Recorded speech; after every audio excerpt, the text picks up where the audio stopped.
me know when I'm ready. Linda, are you ready?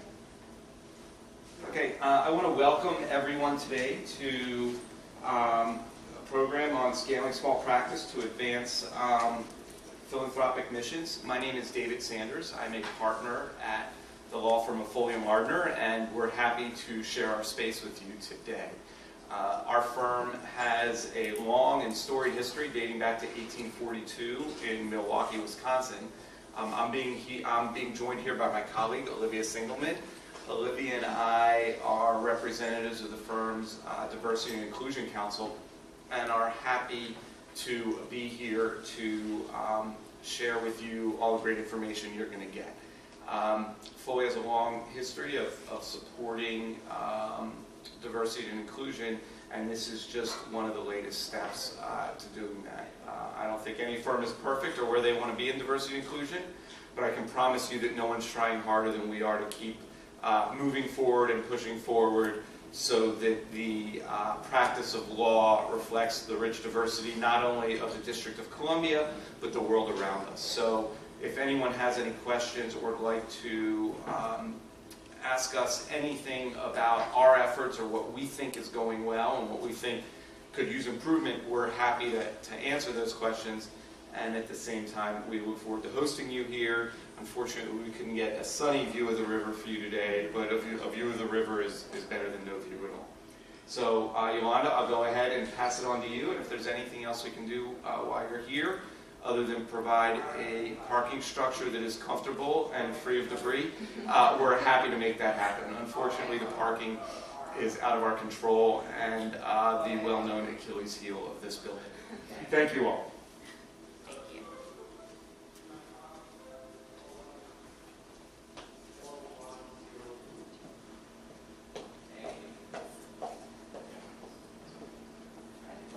Thank you.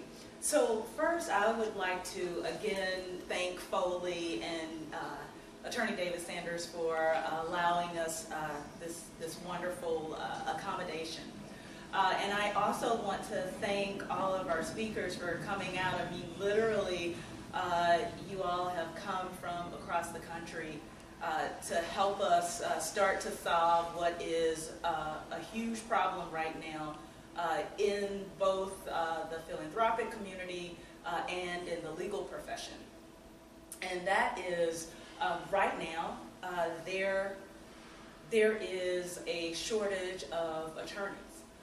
We know the philanthropic community has long been aware that in order to achieve their philanthropic mission, be it to advance democracy, to support human rights, certainly to fight for social justice and end poverty, that the legal space is one in which that has traditionally been a very advantageous battleground for social justice and public interest.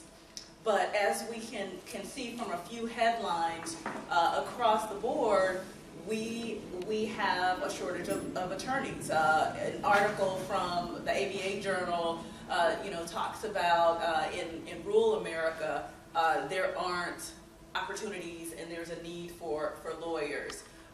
From The Guardian, years of drastic budget cuts have created a bottomless caseload for public defenders. From 2008, second chance for black farmers. After decades of discrimination, black farmers are struggling for justice because in rural communities especially, there are not enough attorneys.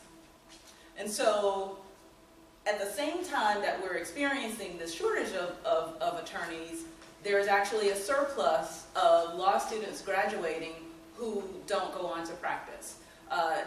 Estimates have about 40 to 42% of new law school graduates who don't practice. Now, why don't they practice? The two primary reasons are, one, there are not enough institutional jobs to absorb everyone in that all of the people coming out of law school. And the second reason is, even within those institutions, they don't allow for the type of flexibility that some attorneys may need for family considerations, or some people, you know, millennials in particular, they may just want a more flexible work schedule.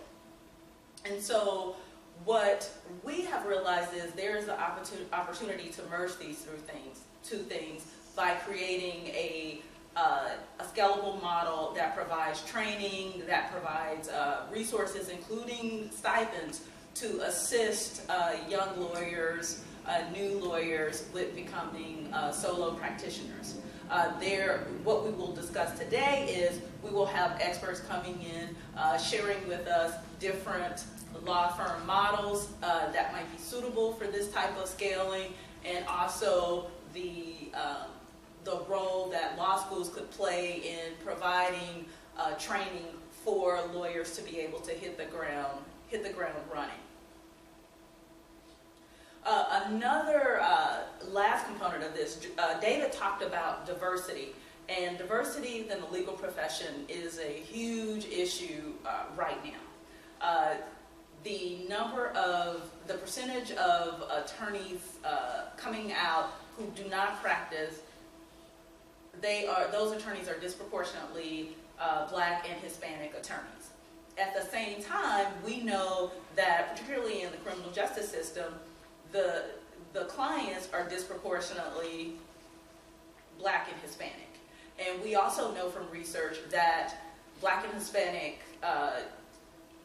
clients have better outcomes when they have representation that is culturally sensitive, specifically when they have representation from someone from their same community.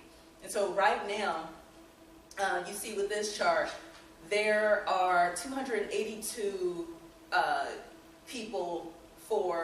white people for every white attorney, but that number is nearly triple for the Black community.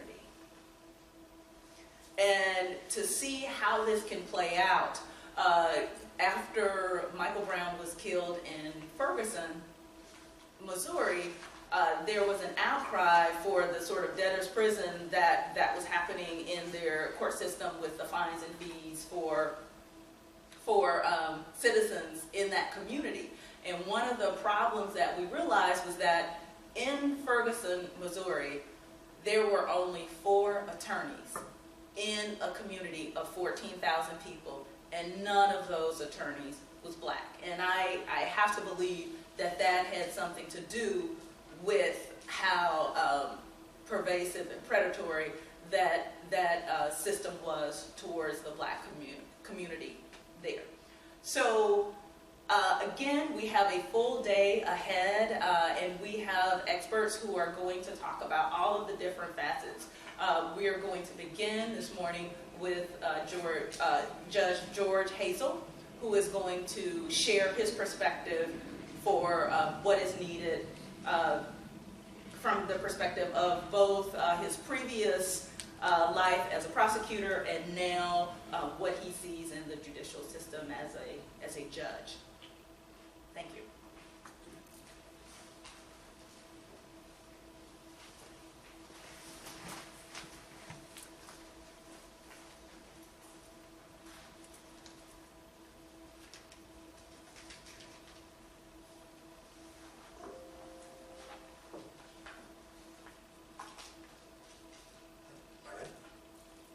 Good morning. First, let me just say what an honor and a privilege it is to be here before all of you today. I certainly enjoy and am touched by the opportunity. I want to thank my longtime friend now. I won't say how long because it might make us both feel old, but my longtime friend, Yolanda Young, for inviting me here today.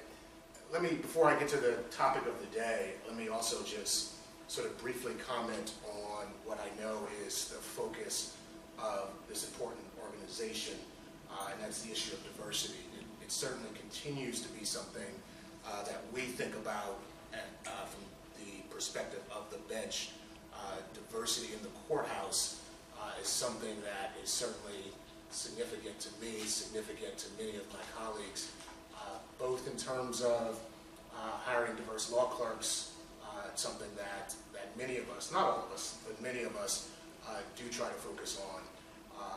Diversity in judges is something that I think is critical for our system. I think it's so important for people who come into our court system to actually see that there are people like them, that look like them, who are part of the court system.